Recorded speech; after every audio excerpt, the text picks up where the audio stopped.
cuối mất cho rau nó cho là hầu nè cuối mất cho là hầu đây tí mầm bào là nè đây mầm bào thì cuối mất cho là hầu cuối mất cho là hầu trong lúc là câu này cho rau thì rồi nó sẽ chả mà cũng mất cho là hầu nè thì chỉ mua rau nó thế thì lắm là cho nó sẽ cho nó thì bây giờ này điều chỉ tao xin nó là cho nên cho chỉ tao xin nó chỉ là nghe chỉ là tiếng tua bố bà đó là chỉ là tiếng tua là tao xin mà mình chú bố bà tao nó chỉ dù nó dù xin nó là chỉ dù nhìn nhìn nó theo chỉ lúc xưa là cũng em mua cho là hậu tập bé ở chài nó cái cái này tới chỉ tao là chài hậu tập bé ở chài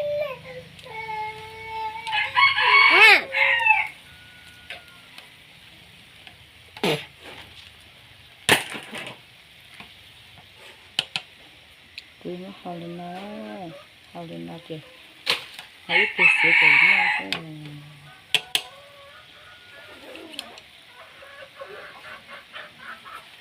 mình cũng chỉ cắt cái theo chỉ nó là chỉ chữ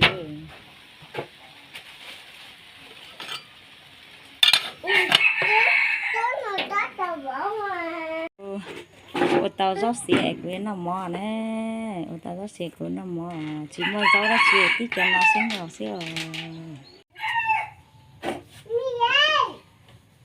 rồi bên nó xài nó xịt bên cái tao rót xịt bên nó xài nè xịt chỉ mua nó xịt cái lên xí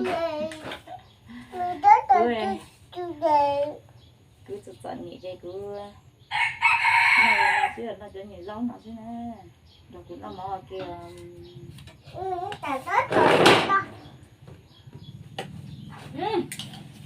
có lúc nào nhá đấy có còn nào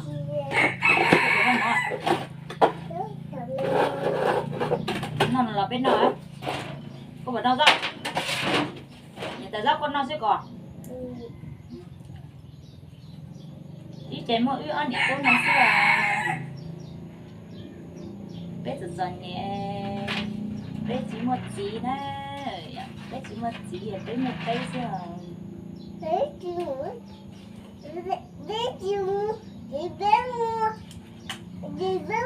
mẹ có thể bé một mẹ xíu bé chỉ một chỉ bé một mẹ xíu bé mua mẹ bé chỉ một chỉ bé một mẹ xíu bé chỉ một chỉ này bé dần dần nhẹ xíu bé nó món chua rau nó xíu sao là nó món nó chỉ là món đào bạc này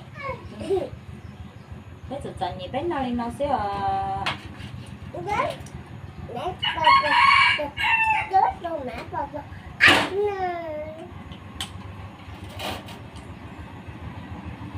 cần này bé cá mua bự bé mua gì á có thể bé trái mầm bự bé mầm mẹ mà tin lòng xíu bé có mua bự bé mua chi cà ba bé mầm mẹ đó mà tin lòng chứ ta tin lòng một bố bé chi cà ba đây là một bé to xíu chi cà một ba đây là một ta cũng nhiều cái là đúng mì á mì cá muốn đi à mẹ chỉ muốn nhiều rau vô cái nó mẹ nó rau xíu nó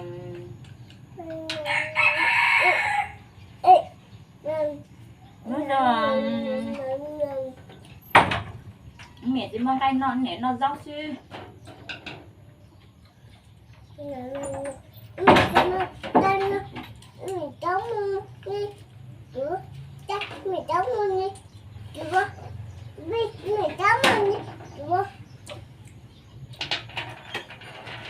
mẹ dám mua nhiều vô cái mẹ dám mua nhiều vô rau rồi mình có cái mình cháu mua tao là mẹ hậu giống đâu nữa rồi.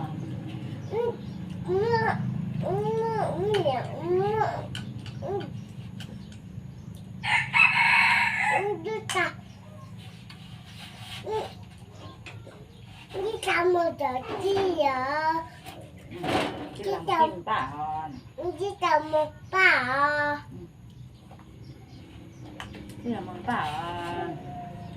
Cấm bé chưa? Đúng giờ. Đúng gì một tờ tết. Đúng vòng một tờ tết. Đó đúng nó. Nên người ta. Con chỉ làm món là con là rau chưa? Chưa. Con chỉ làm món con là rau chưa? Mình có chân mà. Cái nó đỏ. Chị tưởng Cô bốn nó tạ. Con cả lớp phía đó chị. Hả? Con cả lớp phía đó chị. Con là mua được không? Chị nào? Chị hả? Chị chị hả? Chị chị hả? Chị chị hả? Chị hả? Mấy ca giáo chú nói chú bốn nào? Mấy ca giáo chú nói đây. Mấy ca mà mò thế mà. Chị mắm á, chị mắm á. Chú có bốn nào? Nè.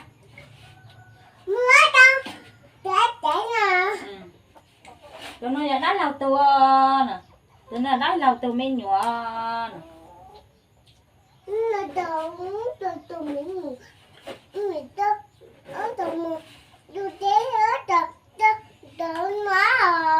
Ở tụi mình tế ở một cái tên thử nó. Cho cái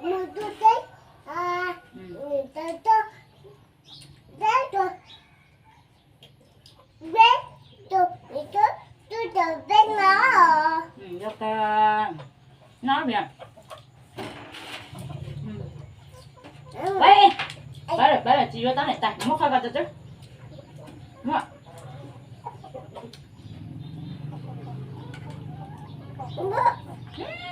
Thì sao nha? Sao mất cái này? Chứ nó bắt thử.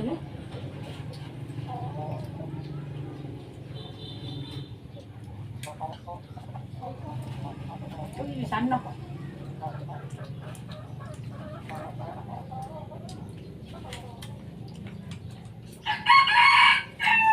Không là bò ca. Không là món bữa tao bò ca. Này. Hôm nay là chú từ mấy nhỏ. Đó là từ mấy nhỏ.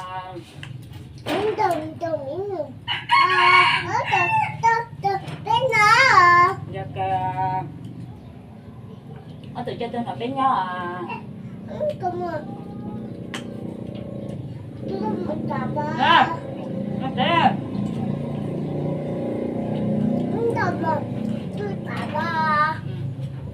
Nó từ cho tên là bé nhỏ à.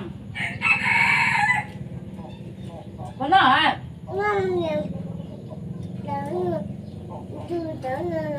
Từ cho nó thế à? Con gì chú? Nè.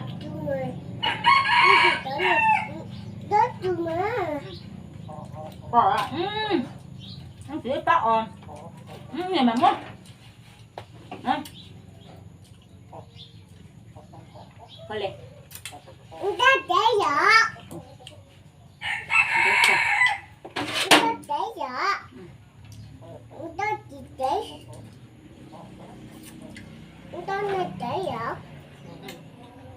Lấy coi.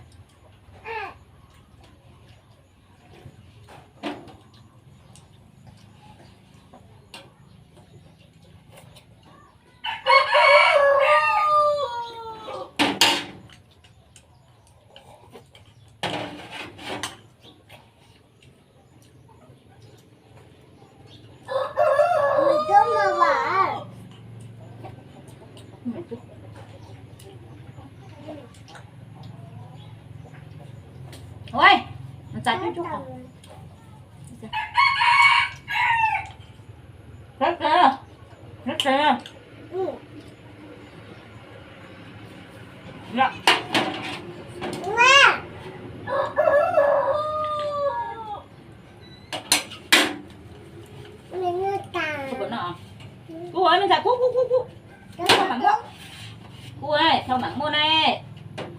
ăn nổ nè nè không phải muốn mẹ ăn chú nó cú nha cú tiền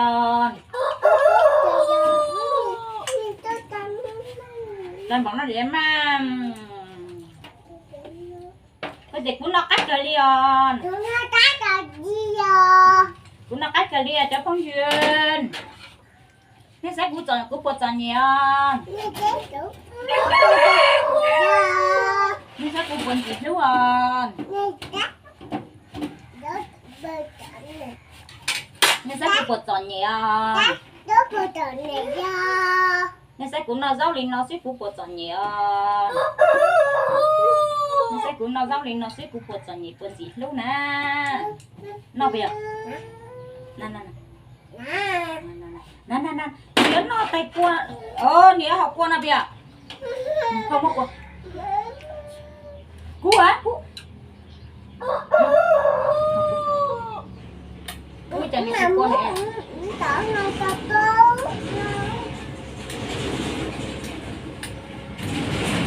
đâu ơi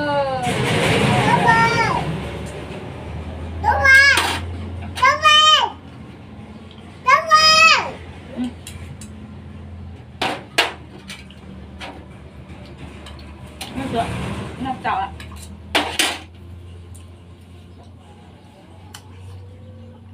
nó ra mà nó mất chảo